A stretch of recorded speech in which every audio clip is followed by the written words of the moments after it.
గౌరవ ముఖ్యమంత్రి గారు ఆనాడు గౌరవ ప్రధానమంత్రి గారిని కోరి మీరు ఎప్పుడు జూన్ 21 నాడు యోగా ప్రపంచ వ్యాప్తంగా నిర్వహిస్తారు, ఈసారి మాకు విశాఖపట్నంలో అవకాశం ఇవ్వండి, ఎప్పుడు లేని విధంగా యోగాంధ్రలో మేము చేసి చూపిస్తామని కోరటం జరిగింది. దాంట్లో భాగంగా ఎప్పుడు లేని విధంగా 5 లక్షల మంది రేపు యోగాంధ్రలో పాల్గొని ఒక Guinness books of world record కూడా సృష్టించబోతున్నారని ఈ సభాముఖంగా మీ అందరికీ నేను తెలియజేస్తున్నాం. యోగా అనేది కేవలం ఆసనాలు కాదు, ఒక వే ఆఫ్ లైఫ్, మనందరికీ క్రమశిక్షణ నేర్పేది. నేను కూడా మీ వయసులో ఉన్నప్పుడు గౌరవ ముఖ్యమంత్రి గారు నా చేత యోగా చేయించేవారు. పొద్దున్న లేయాలంటే ఆయన తిట్టుకునేవారిని, పొద్దున్న లేపుతున్నాడని ఒక్క గంట ఎక్కువ పడుకోవచ్చు కదా అని. కానీ ఆనాడు ఆయన నాకు నేర్పించిన క్రమశిక్షణ పట్టుదలతోనే ఈ రోజు నేను ఈ స్థాయికి వచ్చా.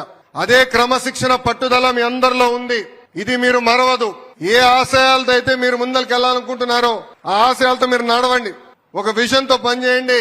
మీరు ఏదైతే సాధించాలనుకున్నారో ఆ శక్తి మనలో ఉంది. ఇక్కడున్న పిల్లలందరూ కోరుతున్నా, మనందరం కలలు కానాలి. మన కుటుంబం గాని, మన గ్రామం గాని, మన మండలం గాని, నియోజకవర్గం గాని, రాష్ట్రం గాని దేశాన్ని మార్చాలనే కళలు మనం అందరం కనాలి. కానీ కళ్ళ గంటమే కాదు, కష్టపడాలి, పట్టుదలతో పనిచేయాలి. ఏ ఆశయాలైతే మనం పెట్టుకున్నామో అది సాధించాలని ఇక్కడ ఉన్న మిమ్మల్ని అందరినీ కోరుతున్నా. గౌరవ మంత్రి గారు సంధ్య రాణి గారిని ఈ సభాముఖంగా నేను అభినందిస్తున్నా. ఇది ప్రారంభం మాత్రమే. మీరే పట్టుదలతో అయితే పిల్లలు మీరు ఇక్కడ ఈ సూర్య నమస్కారం చేశారో మా అందరి పైన బాధ్యత పెరిగింది. జూన్ 21 తర్వాత అన్ని ప్రభుత్వ పాఠశాలల్లో వారానికి ఒక రోజు కంపల్సరీ యోగా చేయాలని ప్రభుత్వం ఇప్పటికే నిర్ణయం తీసుకుంటాం జరిగింది.